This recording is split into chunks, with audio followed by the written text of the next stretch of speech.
All right. What I want to do next, we have Carrie with us tonight. So she didn't know for sure if she's going to be able to make it out, but she did. So I want Carrie to give you a little bit of an update. So some of you know Carrie very well. In fact, go back a lot of years, not all that many years, but a lot of years, to the beginning of the church. Carrie's family, her mom and dad, and her sister actually came out here with us when we planted the church and were part of the group that helped start the church. So Carrie actually had her homeschool high school graduation here on a Sunday morning, and she was called into mission. So she is serving with Interact Ministries up in Alaska, Lazy Mountain, Palmer area up in Alaska, and she's on a trip doing some recruitment and some things for the mission, kind of coming through and giving reports and stuff, coming through the Midwest, and then she's headed west. So, Carrie, why don't you come give us an update, and then we'll get into our Bible lesson after that.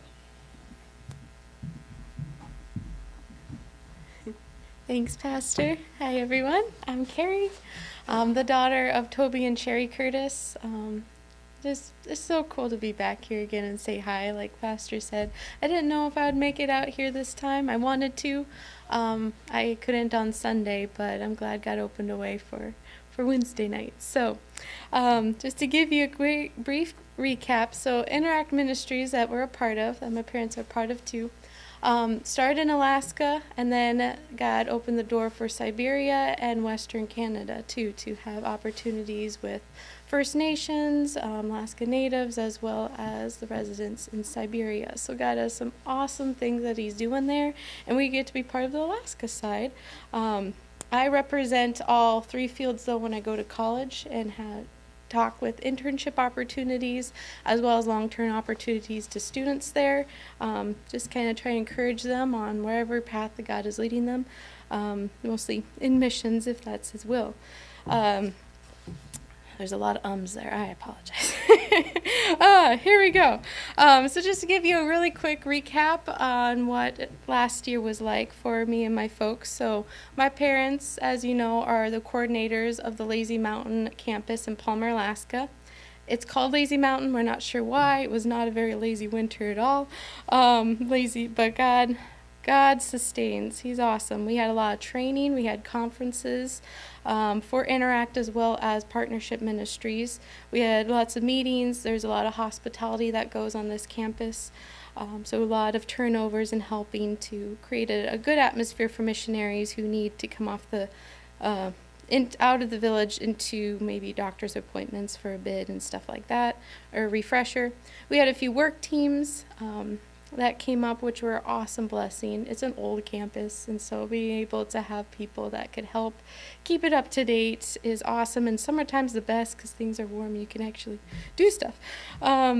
Ministry visits. I visited a lot of Bible camps. There were 2 winter storms last year, one right before Christmas Eve, that kept us on our toes, and God provided, and we knew people were behind praying with us for it. So really appreciate that. And so aviation is also involved, as well as these mobilization trips for me. For mom and dad specifically, it's just a whole lot of what goes on campus. They oversee it, and they do really good at it too. But sometimes it's just them, so prayers are appreciated for them. So what's coming up in 2023? Awesome things. So one of the exciting things is I just left last Friday in the middle of some new missionaries coming to Interact to Alaska. So Interact for a while there only had a few missionaries left, and then God doubled the field the year before my parents came, and then doubled the field when they came on, and now we just got some more missionary families that have committed to come on to Interact, and that's just exciting to see what God's doing and how he's growing and what he's doing in Alaska to help point people to him. These are not easy places, and we get to help firsthand with the missionaries that are on the front lines. So that was really cool. So just wanted to say, even from their words, this is exciting, and you guys get to be a part of it too. So many more conferences and training will probably happen in the future. Hospitality. Mom is the coordinator of our hospitality arrangements, so just pray for her wisdom for her. She does a great job with it.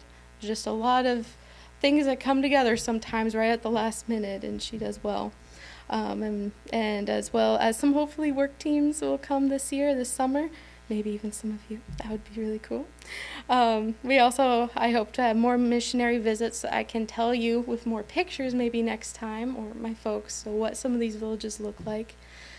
And then as well as more aviation training, Lord willing. So without being too wordy, let's go on. I have just a few prayer requests to share with you guys. One of them was just my current trip for traveling, so I do appreciate prayers for that. Just wisdom. I get to share about Interact for about 4 colleges, Bible colleges, and just wisdom and God's connections, or the certain people He's working on their hearts that I would have the right answers for to encourage the students.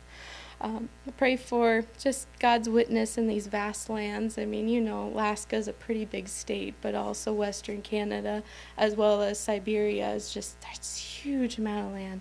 And only little villages throughout the whole entire space. And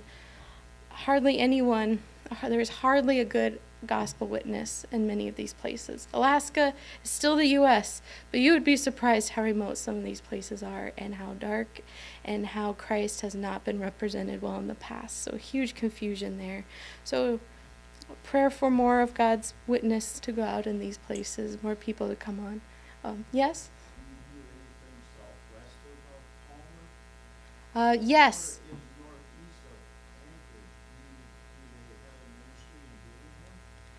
Not Dillingham. One of the reasons is we haven't been invited. We await for invitation. But we have Kodiak, Kenai, Soldotna area, and Chignik has been also a place Interact has been to before. It actually still is open, but no one is able to go there right now, as in there's just no one able to go there. Not because there isn't a place, it's just there isn't a family that's in the process of going out there yet. So that's one of the prayer requests for some of these places to have more of an open door too. Then we also just ask for wisdom to be able to be good supporting staff, encouragement, not only for these missionaries, but also for those, for each other, because sometimes it's easy to just keep going really hard and not take the time to rest with God. And last is from Mom and Dad. They are the coordinators up on campus, and many times they are the only ones up there to help handle like 9 buildings in the middle of winter. If a faucet goes out, or plumbing, or all sorts of issues you could think of, sometimes it's just my dad to do the maintenance, and then sometimes it's just my mom to do hospitality. So they're praying that God would help bring a couple alongside to help them underneath this. Would be awesome, so they're just not the only ones all the time, which has a lot of stress involved with it. They do a great job, but that is a prayer request that they do have. And so far, God's just given them the grace with just them on the campus. So there's a little bit of updates. It'd be great if Mom and Dad could come down soon and say hi. I hope they do, but until then, thank you guys for being there supporting church. Thanks for praying for me.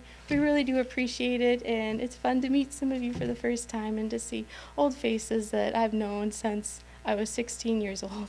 So thanks for all that you've done and continue to do. God bless.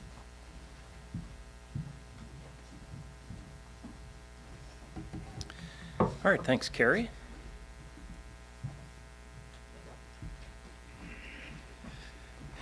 So it's been fun to watch God work in Carrie's life all the way through high school, and through her pilot's training, and all the way through into now serving there with Interact. So it's been a lot of fun.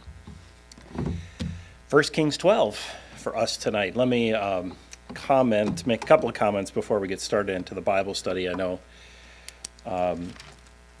people are asking about the future and about timelines and all those things that are going on. So at this juncture, I think you guys all got, of course, the message this week that we have accepted a call to Bay City Baptist in Green Bay. So they had their vote on Sunday night. They had, I think, about 175 people voting, and it was a 96% majority. So it was a very clear call for us. That's really what we were praying for from the Lord. But so people are wondering when. So at this point, what I can tell you is this. We're meeting with the deacons here, and we're going to start setting up a timeline here. So when that happens, then we'll start talking more about timelines. But I don't want to surmise or commit to anything other than, of course, to say, don't worry, we're not running away. We're going to make sure everything is set and stable and good to go. And then when the time is right, then we will, of course, step out. So things will continue as normal. So 1 Kings chapter 12, because that's where we are. So I'm going to keep preaching through the book of Colossians for now on Sunday mornings. Just as the plan was, we've got our movie night coming up next Friday night. So not this Friday as in 2 days, but like 9 days from now is it the 10th, I think, of February. So we'll have, of course, an adult movie in here. We'll have a movie that'll probably hold the kids' attention a little better in the back. So we'll bring the projector that used to hang in here. We've still got, so we're going to put that on a card in there for the kids. We'll put it up big on the wall for them, and they'll love to, stand in front of the projector and wave around and all that kind of fun stuff. So we'll do that for them. We are having pizza for dinner that night, too. So we are going to be taking pizza requests. We're going to order from the bowling alley here in town. And so if you just absolutely love that Hawaiian pizza and we want to get one of those, we can get one of those. Tiffany says we're getting pepperoni and mushroom. Oh, that's what that was. So you want one you like, let me know. All right. Or you're all eating mushrooms and pepperoni. All right. So my wife is the one to talk to there, and we'll make sure we get that out. So it'll be a good time. We'll get the popcorn machine up for the movie, and it'll just be fun. So we're watching the movie Life Mark. So if you've been kind of around for the last, 15, 20 years, there's been the Kendrick brothers have been producing movies like Courageous and Facing the Giants and those types of movies.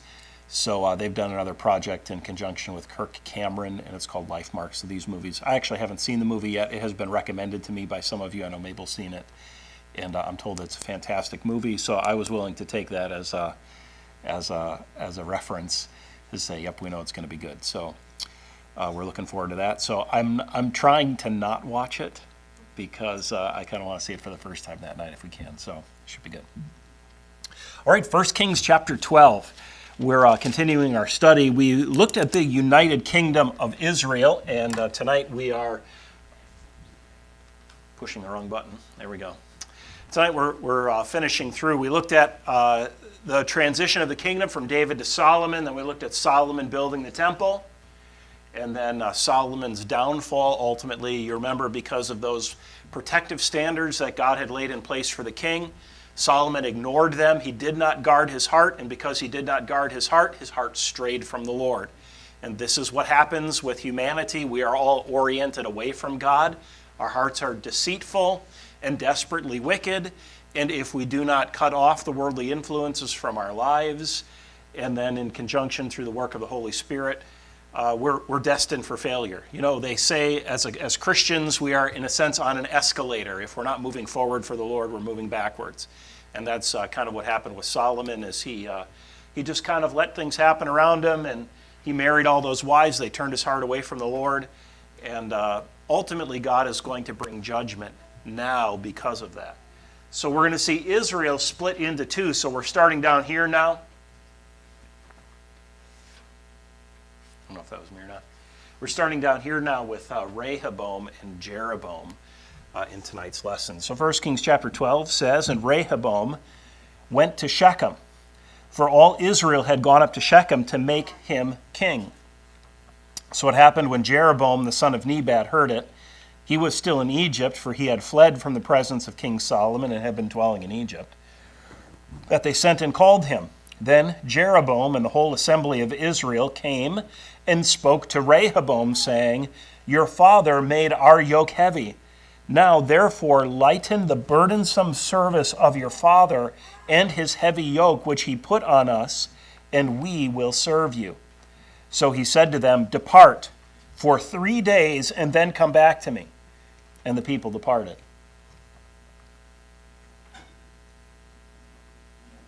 And I lost my place. There we go. Verse 6. Then King Rehoboam consulted the elders who stood before his father Solomon while he still lived, and he said, "How do you advise me to answer these people?" And they spoke to him, saying, "If you will be a servant to these people today, and serve them, and answer them, and speak good words to them, then they will be your servants forever." But he rejected the advice which the elders had given him, and consulted the young men he had grown up with, who stood before him, and he said to them, "What advice do you give? How should we answer this people who have spoken to me, saying, 'Lighten the yoke which your father put on us'?" Then the young men who had grown up with him spoke to him, saying, "Thus you should speak to this people who have spoken to you, saying, 'Your father made our yoke heavy, but you make it lighter on us.' Thus you shall say to them, 'My little finger shall be thicker than my father's waist. And now, whereas my father put a heavy yoke on you, I will add to your yoke.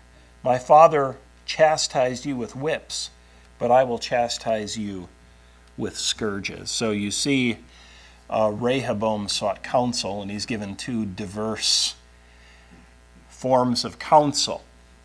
And he is going to choose one of those, and we'll get there in just a minute. So a couple of introductory reminders as we get started here.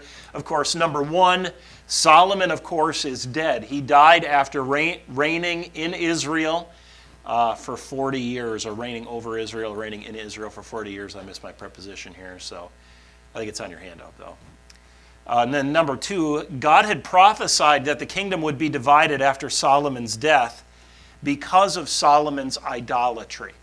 So remember, God had sent a prophet to Jeroboam and had told Jeroboam that he was going to receive 10 of the 12 tribes, and this was going to be God's punishment to Solomon's family for his idolatry.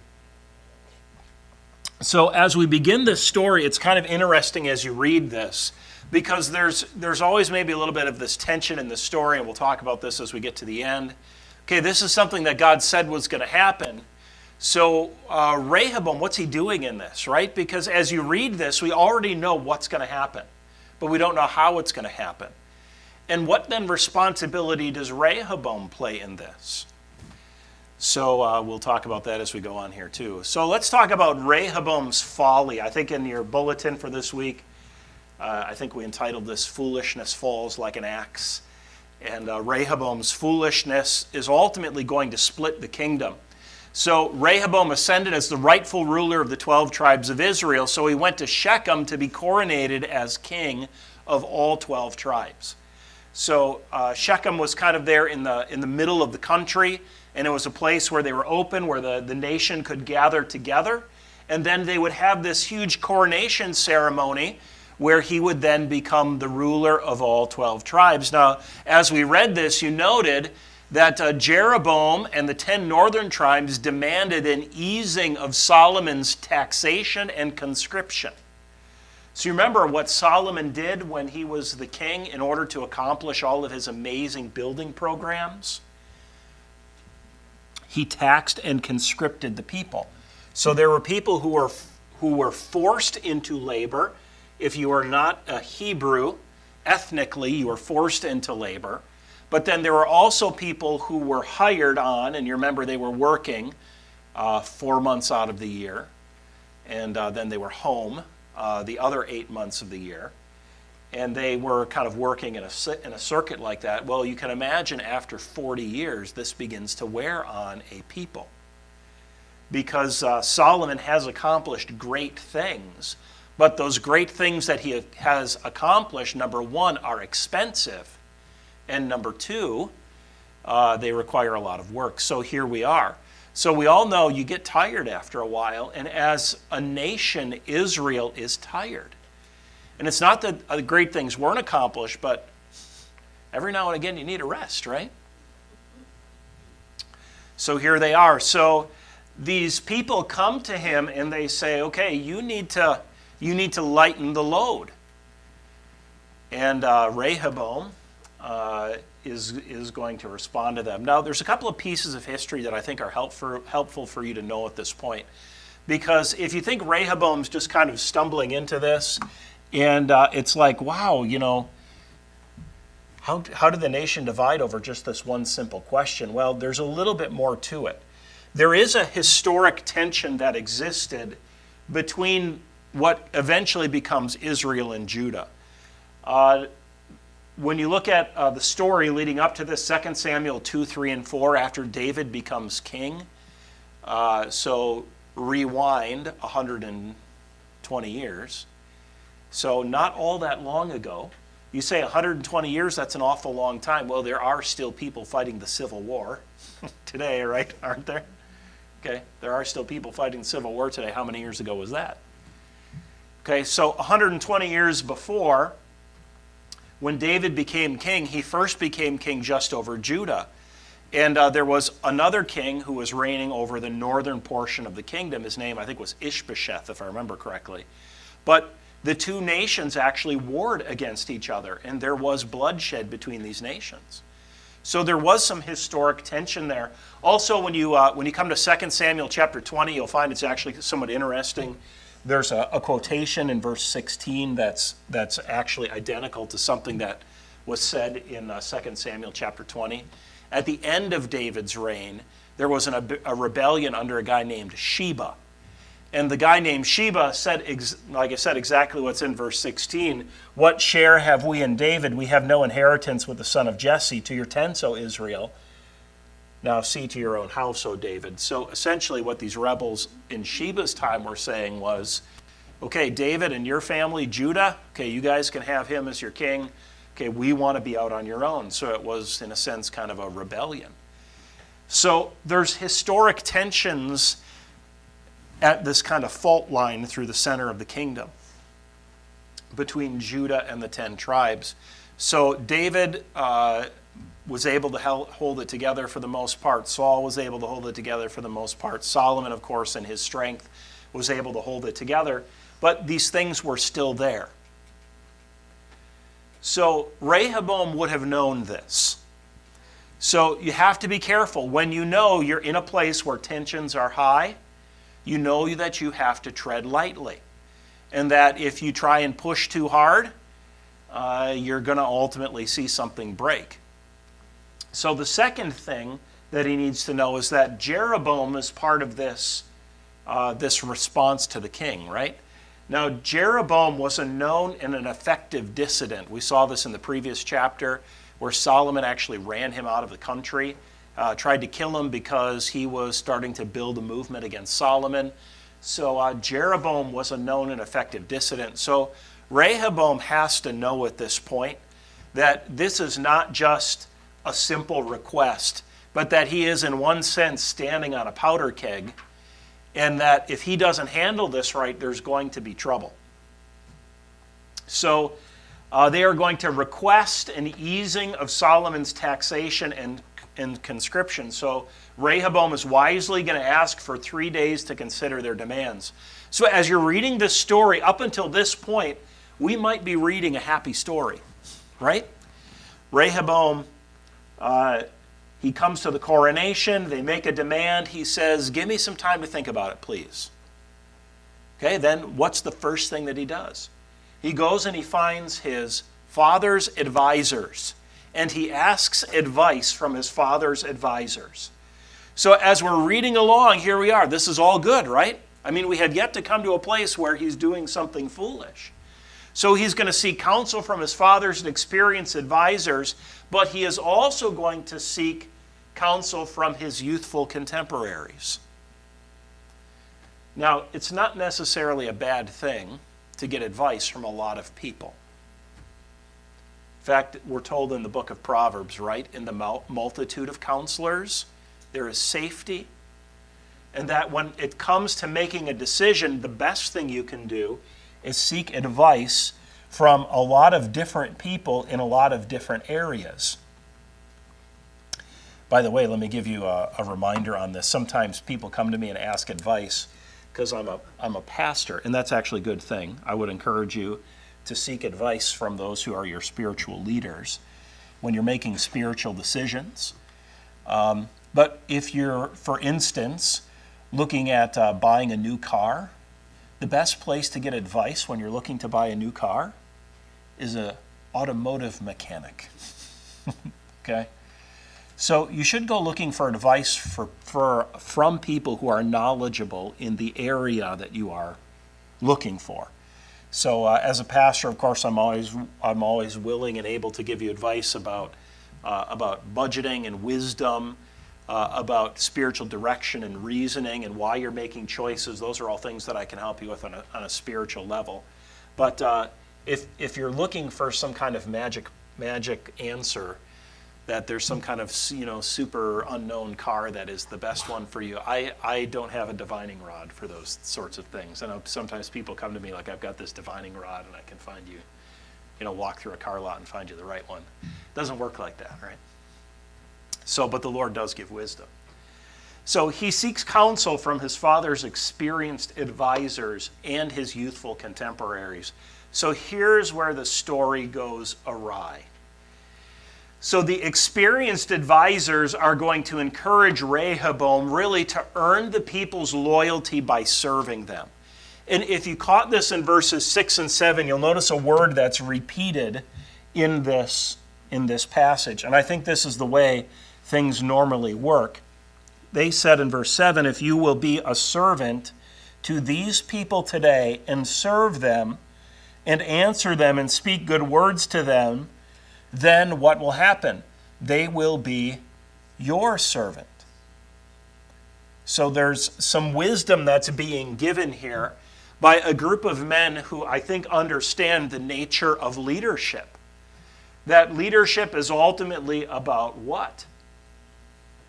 Serving. So Jesus pointed this out very poignantly in the New Testament when the disciples were arguing over who was going to be the greatest of them. He said, he that is greatest among you must be what? Servant of all. And anytime we're given a position of leadership, whether it's in our marriages, our homes, our churches, our jobs, in local government, in all of these places, when we're given those positions of leadership, ultimately we need to understand that the focus of what we're doing ought to be to make sure that the people over whom we have responsibility are well cared for so that they can flourish in the position that they are in under you. That is your goal as a leader, to provide an environment in which those people can flourish in what they're doing. That's good leadership. And that's what Rehoboam's experienced advisors are telling them. He says, look, you're going to put these people are tired, as kind of if you're reading between the lines. Ease up a little bit on them, and if you can show them that you're willing to listen to them, they will be willing to follow you if you will listen to them and take care of them. Leadership is about serving. So the young advisors, of course, are going to foolishly challenge Rehoboam to assert his power to prove command. So now he gets his advice from the younger people, and they're essentially going to say, what are they telling you to do? Who's in charge here, Rehoboam? Are you in charge or are they in charge? You need to show them who's boss. You need to tell them, you think my dad was bad. I'm going to be harder on you than he was. You think he was strong. I'm even stronger than he was. And they use this little analogy, right? My little finger shall be bigger than my father's waist. So if you want to do the math on that, by the way, the average waist, or the average finger of a person, if you go in the diameter around, okay, is just about 1.5 inches. Okay, the average waist, well, we'll leave that one alone. Approximately 25 times, right? Your waist is approximately 25 times larger than your little finger, give or take.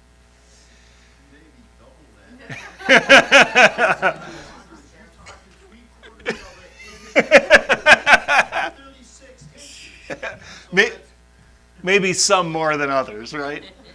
Right? We're trying to be kind tonight, right? So really what they're saying is, I am going to increase. And what Rehoboam here is not saying, I'm going to increase your taxes, by, 2,500% or whatever it would be. really what he's doing here is he is asserting dominance. He is saying, I'm the big dog on this block, and you better listen to me. But what's the problem with that? Good winter illustration, when you're on the ice and you slam the gas, where do you go? The answer is nowhere. You just spin your tires, right? You see, Rehoboam has no traction with these people because he has no experience with them. These people have needs. They're tired after these long years of Solomon's building programs. And Rehoboam, rather than, you know how it works on the ice, right? You take your foot off of the brake and you just kind of let the car start going slowly. And as long as the wheels are turning, you've got traction. But as soon as you try and hammer that gas and they start spinning, you're going sideways, right? So Rehoboam is going to be advised to slam the gas and get things going, and it's just not going to work because he's got no traction with these people. So let me do this. I think this is helpful for you because it really causes us to stop and ask the question, okay, what's the difference between the counsel of the experienced and the counsel of the young? And I think there's maybe some good analogies or applications we can draw from this. Number one, the young didn't understand the nature of true leadership. When you're a kid, you think leadership is about who's in charge and who gets to have their own way. That's what you think when you're a kid, right? You're like, boy, I can't wait till I grow up and I can eat whatever I want. You ever remember thinking that as a kid? Boy, I can't wait till I grow up and I can stay up as late as I want. Well, in a lot of respects, that's true, right? But what they don't understand is that adults really don't get to do everything they want because adults are too busy doing the things that other people need. And you actually have more freedom as a child, right, than you do when you're an adult. They don't get that yet. But when you're young, you think everything is about who's in charge and who is in control. And it's an immature perspective of what leadership really is, of what responsibility really is. So if you're young here tonight, remember, okay, things are different. They're different when you grow up. It's not about who's in charge and who gets to make the rules. It's ultimately about what's the best for people. And the younger people didn't understand that. They thought, you're the king, you need to be in charge. Nobody tells you what to do because you're the one in charge. Oh, okay, well, if you want to do that, go ahead. But it's not going to work out real well, right? And we learn that either through personal experience or if you're smart enough, you can learn from other people's mistakes so you don't have to make them yourself. Number two, the young didn't know how to work with people well to achieve mutual goals. Were there mutual goals here that could have been achieved? Absolutely, right? These people were not looking for a complete, absolute rebellion from Judah. They were looking for an easing. And maybe you say, well, that's just the beginning. Well, if you give a mouse a cookie, okay, maybe he is going to want something else. But I think good leadership recognizes that there are mutual goals that can be worked to. So let's work toward those mutual goals. But for the younger people, again, they were advising him, who's the king? Who's in charge? Who gets their way? Well, they said it should have been your way. Well, that's not the way it works. Okay? Life is full of ultimately finding these mutual goals and working together with people so that we can accomplish them. Number three, the young tend to seek validation from their peers instead of God. And these are all things that are characteristic of immaturity. So it's interesting that Rehoboam really, I think, is seeking here the approval of his contemporaries. He's gotten good advice from somebody who understands the true nature of leadership, who understands this idea of how to lead people and accomplish things together. But rather than listening to what is good wisdom, he really goes along with his friends. He doesn't listen to the more aged or advanced or wise counsel. He listens to his friends, I think probably, if he's like most young people, seeking validation from his peers. And it's a dangerous thing to seek validation from your peers ultimately instead of the Lord. You remember, if you go to the book of Proverbs, What is it that's bound up in the heart of a child? It is foolishness that is bound up in the heart of a child. Well, what's the opposite of foolishness? It is wisdom, and where does wisdom begin? The fear of the Lord. So you see how this all works in together? See, children are naturally, we just are. We are when we're little. We don't have it, we don't have experience. We tend to seek validation from others around us who don't have that wisdom. So it's important for us to remember that there are others who have more experience and more wisdom, and you should listen to them rather than seeking that validation from your peers, because ultimately it's going to lead you into foolishness. So, Rehoboam's folly. So Rehoboam, if you keep reading the story, verses 13 to 16, we kind of stop there, but he asserts his dominance. He says, my father made your yoke heavy. This is verse 14. But I will add to your yoke. My father chastised you with whips, but I will chastise you with scourges. So the scourges there would be a whip with multiple lashes on it. So he says, my dad gave you one barrel, I'm giving you two. And he just asserts that dominance. And of course, when he does this, the 10 tribes are going to succeed from the nation under Jeroboam's leadership. They were ready to go. And Rehoboam did something very foolish here. He rejected wise counsel for foolish counsel. Rather than serving, he tried to assert dominance. And these are all faux pas, right? I mean, these are all classic mistakes. But they're mistakes that we still make, right? Because nobody goes into making a poor decision recognizing it's a bad decision, right?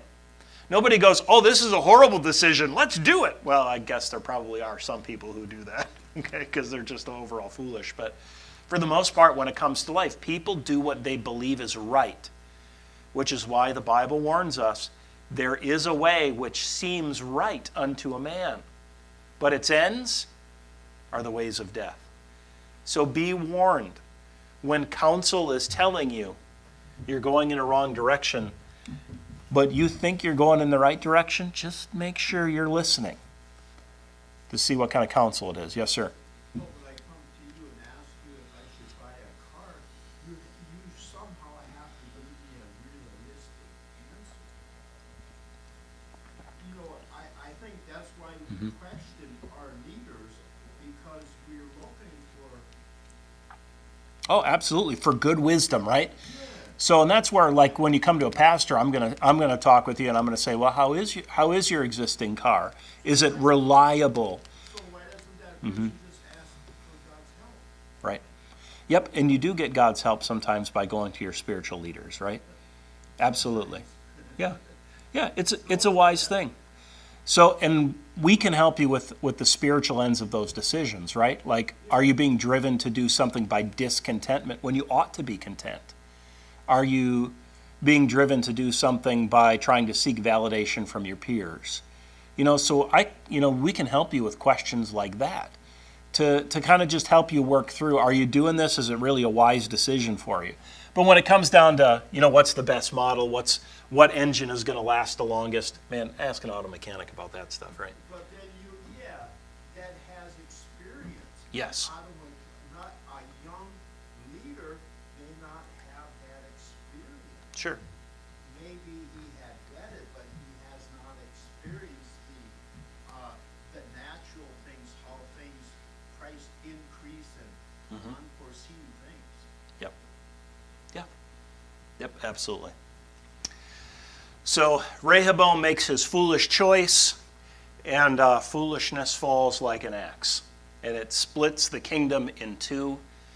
And you say, okay, the people, of course, are going to go away from Rehoboam now.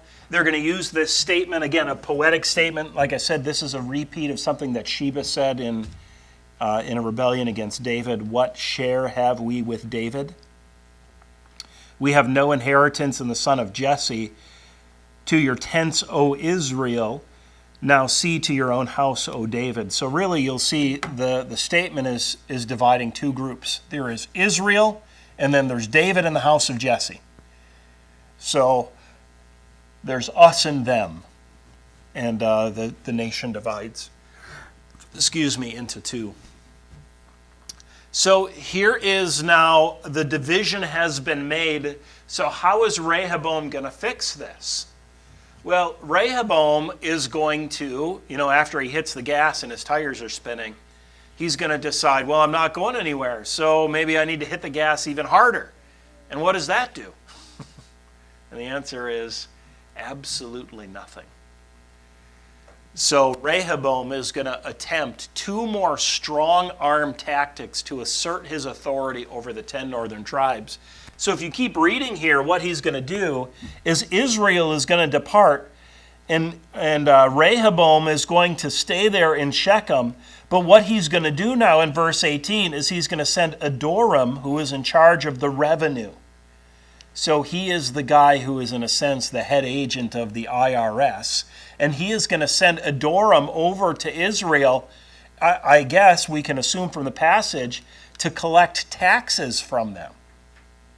Now, if you have 10 tribes who have just seceded from your nation, seceded, from your nation, are you going to go send the tax agent to collect taxes from them? This is a pretty bonehead move, wouldn't you say? I mean, if people are upset about one thing in regard to their government, isn't their taxes? How many of you are happy with the property taxes you're paying in Kewaunee County? Anybody? Right? Should I start my rant? Right? I won't. So is this the guy you want to send to try and bring things back together? You see how this is a strong-arm tactic?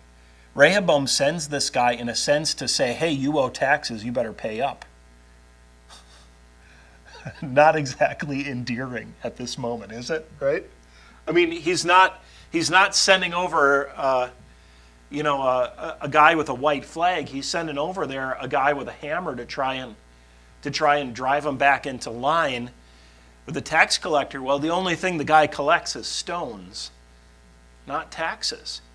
And they kill him. They stone him to death because it's a foolish thing to do. So this guy Adoram, he must have been a pretty proud guy, right? That he's going to show up and try and collect taxes from these people after they just seceded from the nation. So strong arm tactic number 1 didn't work. Strong arm tactic number 2 doesn't work. How about strong arm tactic number 3? Where do you go from here? Well, what's next? If they don't listen to you when they say, hey, I'm king, you better listen to me, when they don't listen to your tax guy that says, hey, you owe taxes, you better come pay up. Number 3, what are you going to do? Well, there's only one thing left, and that's to get an army together and to go make your will by force. So he assembles an army to force the reunification of the nation.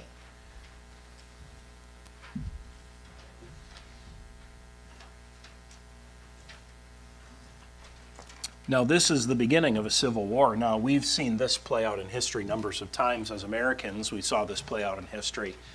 This is a horrible thing. Of all the wars that America has fought, the bloodiest war in American history, by the way, is the Civil War. World War II, we lost over 400,000 men. The Civil War, we lost about 650,000 because we're losing both sides every battle. And it's a horrible thing. So Rehoboam gathers an army of 180,000 warriors from Judah and Benjamin. So Benjamin had kind of been absorbed into Judah at this point, which is the 2 of the 12. So there's different renderings of the tribes as you go through. It's a little complicated. I don't get all of it, so I won't pretend I do. But so what happens next? So Rehoboam starts out with this army, and he's going to go let these people know who's the boss now with the army. And it's about to get really bloody and really nasty, but God intervenes. And God sends a prophet named Shemaiah to tell Rehoboam, knock it off. You can't do this. And he sends word by this prophet, and you'll find this now in verse 22. It says, "But the word of God came to Shemaiah, the man of God, saying, Speak to Rehoboam, the son of Solomon, king of Judah, to all the house of Judah and to Benjamin and to the rest of the people, saying, Thus says the Lord, you shall not go up nor fight against your brethren, the children of Israel. Let every man return to his house, for this thing is from me." Therefore they obeyed the word of the Lord and turned back according to the word of the Lord. So God is going to prevent a bloody civil war that's going to end in the death of hundreds of thousands of people. And Rehoboam is going to yield and return home. So now the nation is divided. It's finished. It's done. But unfortunately, the story doesn't end there. Because if you're going to read the first part of this story about Rehoboam getting bad advice and following it, you're also going to read the story and find out that Jeroboam is going to get bad advice and follow it. So Jeroboam is going to be, in some senses, a good king. He's a wise leader, but he is going to be a spiritual idiot. And I'm being kind. So you say, Pastor, you shouldn't say that word. Oh no, this guy deserves that word and a whole lot more. Because what Jeroboam is going to do is he is going to lay a stumbling block for every successive generation that follows him. And he is going to turn generations of people away from God. Generations of people away from God. This guy deserves scathing rebuke. So what's going to happen? Well, a couple of things that are wise from an administrative perspective. Jeroboam is going to fortify cities to protect his new empire's borders. I gave this map to you on your sheet of paper. You'll notice the Bible is going to talk about the city of Shechem, which is right here on your map, and it's going to talk about the city of Penuel, which is question mark here, but we recognize it's in the same area. So you'll notice Judah in the south here, you can see is kind of reddish in our map. So I know yours is all gray. It's printed in black and white. But okay, from here up, it's green on ours. So this is going to be the essential division between the nations. So what is he going to do? Well, he's going to fortify two cities which are going to serve kind of to protect his border from the southern nation. He recognizes Rehoboam, puts together an army. There's actually going to be a civil war that's going to happen in a few chapters here.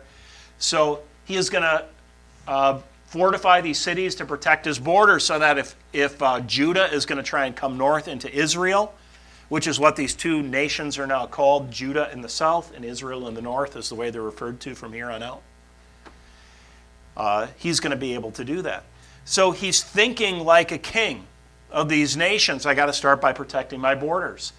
Not necessarily a bad idea, but here is what he's going to do. He is going to fundamentally alter the religion of the 10 northern tribes to maintain his political power.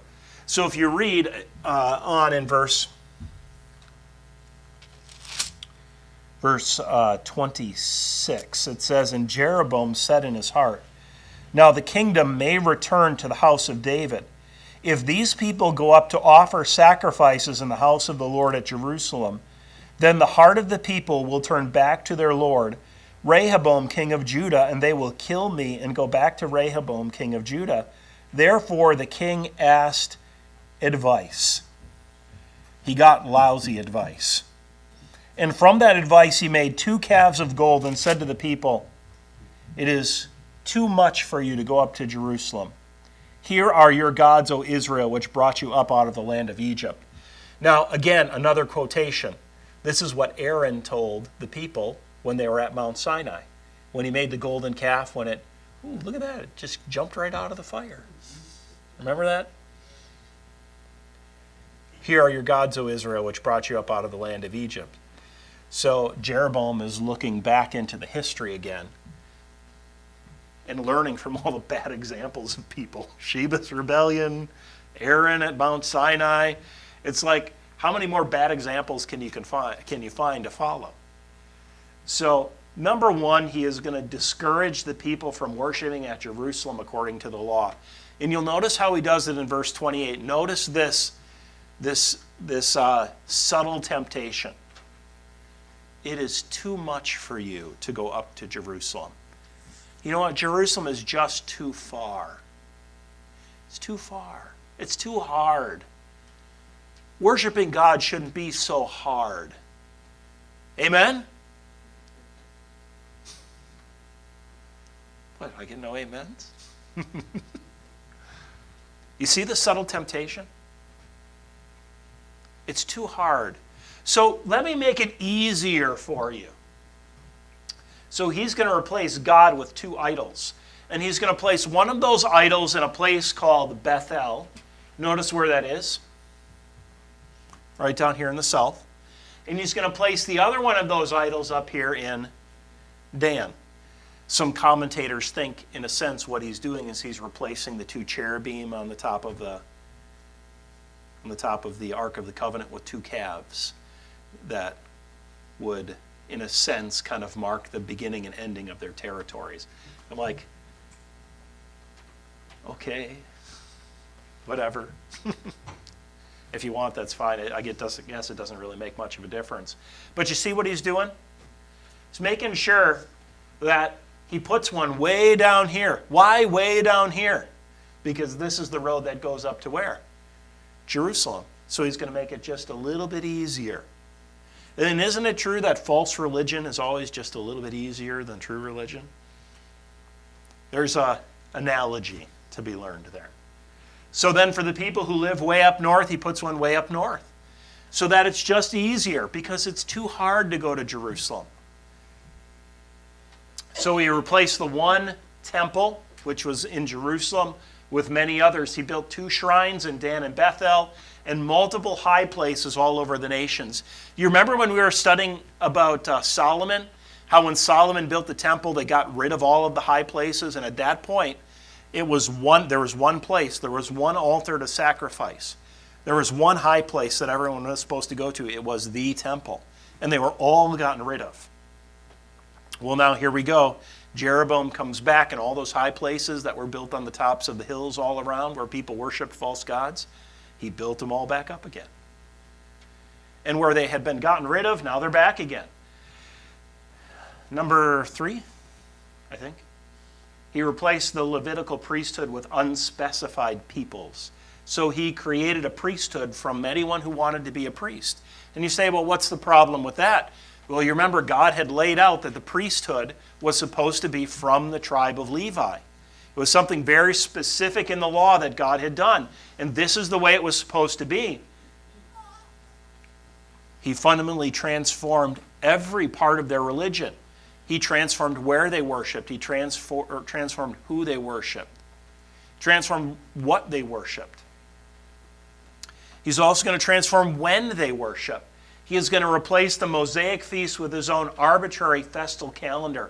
So verses 32 and 33, you're going to read through in all of those places where Israel was going to have a feast, because according to the law, 3 times a year they were supposed to go up to Jerusalem to worship the Lord at the feasts. So guess what? Jeroboam said, let's have a feast in Israel. And let's do it, I don't know, right around Passover time. I don't know, right around Tabernacles time. So that they had something else to fill in. But were they feasts to the Lord? No, they were going through the motions of religion without the meaning of religion. So the division is now growing. Jeroboam's apostasy was a stumbling block for every generation that followed. This decision right here, this bad advice that they got and they followed, tainted the nation of Israel so badly that it never recovered. That's big stuff. So Jeroboam is going to lead generations astray, and this is happening sometime around 920 BC. The nation of Israel is going to go into captivity, or nation of Israel is actually going to be dissolved in 722 BC. So for the next 250 years approximately, nobody from this place is going to follow God. And it's Jeroboam's stumbling block that he laid that's going to cause that. I wouldn't want to have to stand before God with that on my record, would you? So let's talk about a few applications as we finish up. Number one, leadership is about serving people, not controlling them. If your perspective about being in charge is that you get your way, you are not capable of leading people. You have no business being in charge if that's what you think. Leadership is about service. He that is greatest among you must be servant of all.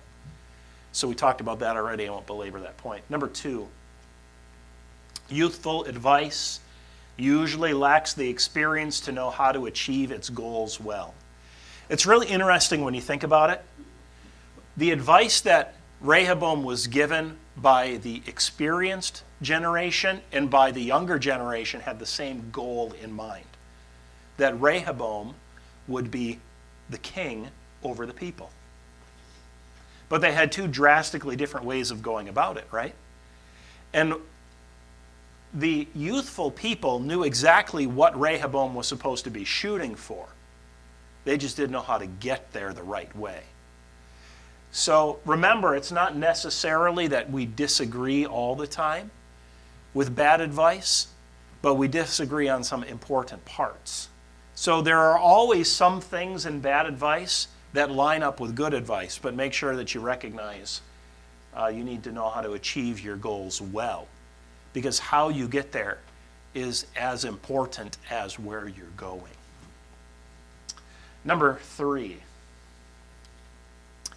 your failures may be known by God ahead of time, but are still a result of your own foolishness. So you remember this from a couple of Sundays ago. Whose fault is it? My fault. Whose fault was it that Rehoboam was foolish? Did not God prophesy that the nations would be divided? So is this what God forced Rehoboam to do? No. God didn't force Rehoboam to be foolish. God didn't force Rehoboam to take bad counsel instead of good counsel. That's on Rehoboam. Just because God knew it was going to happen ahead of time doesn't mean that God caused Rehoboam to sin. So make sure you see that properly. We're all responsible for our own actions and our own choices. And you are given every day opportunities to make choices between good advice and bad advice. So make sure you're getting your advice from the right places.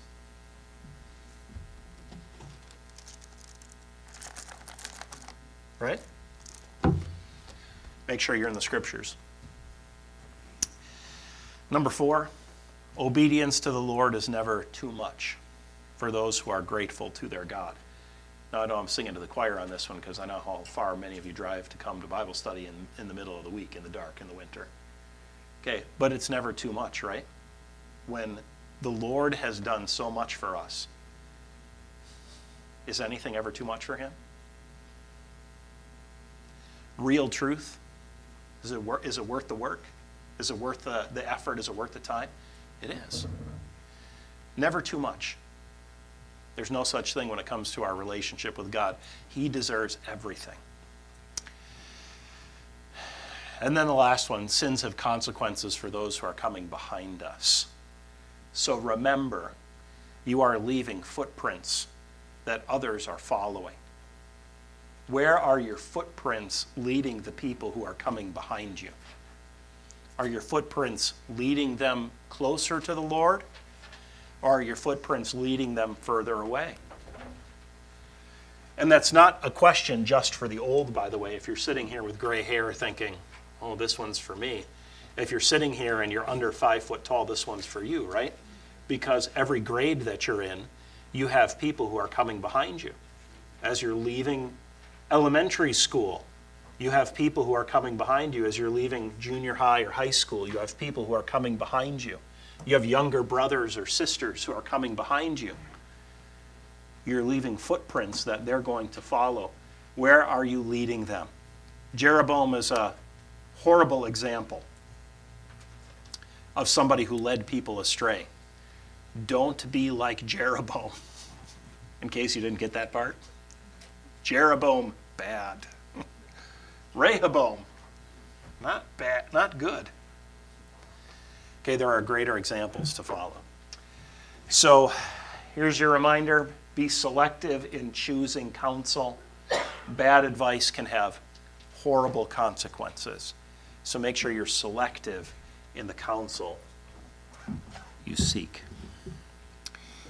All right, we'll go ahead and finish there for tonight. We will go ahead and gather again on Sunday morning with our discipleship hour. So I think we start in on chapter 2 in our books next week. And yep, in that one, Zeno's got a copy back there. So make sure you have a copy of that book. If you want to do them ahead of time, that's fine. I know we'll go through the book together as we meet in groups. But we have our 3 groups, our ladies group, and then our group 2 and group 3 is up here in the front. So make sure you find one of those and hop in and study the Word together. So let me give you the, again, just a reminder. Things are of course going to continue as they are. So nothing, at least at this point, is changing. I think the plan is for the church to maintain all of its regular service times and everything. So don't worry, all things are continuing on here. So nothing to fear. So the Lord is in charge of all of these things, and we walk by faith, not by sight. All right, so if you guys have any questions and you want to come talk to us, please do. And I am happy to share anything I can, anything that I know I am willing to share with you. So we, of course, are looking forward to what God has for us. We have mixed feelings, is the best I can describe it. How else do you describe it? We're always excited for what God is leading us to, and we're also going to miss what God is leading us away from. So our feelings are mixed. So we're like all over the place. So from joy to tears and back and forth again. So we love you guys, and we'll see you again on Sunday.